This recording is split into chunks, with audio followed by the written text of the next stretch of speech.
J'ai droit, si je n'étais pas renouvelée, à 2 ans de salaire. Il y a une négociation, j'ai tout accepté. C'est-à-dire que j'ai accepté beaucoup moins que ce qui était théoriquement dû. Je ne fais pas partie de ces dirigeants rapaces, de ces dirigeants qui ne pensent qu'effectivement à leur argent. Je pense qu'on est dans une société démocratique où il y a des pratiques qui sont totalement inacceptables.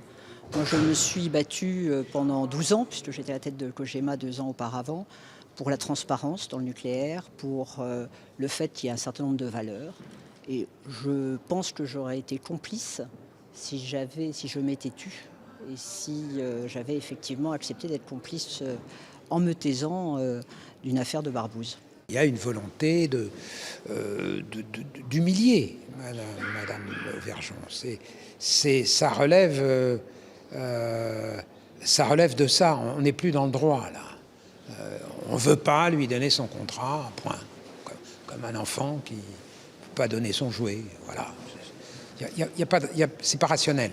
Il y a une agitation judiciaire, une agitation médiatique de la part de Madame Vergeon qui ne sait pas être patiente. Elle a été extrêmement active peut-être dans sa vie. Le désœuvrement nuit à visiblement sa vie au quotidien et donc elle occupe ses journées en assignant à Areva, en déposant des plaintes contre d'autres personnes. Elle a trouvé une autre occupation, une sorte de hobby, l'occupation judiciaire. Ça deviendrait un geste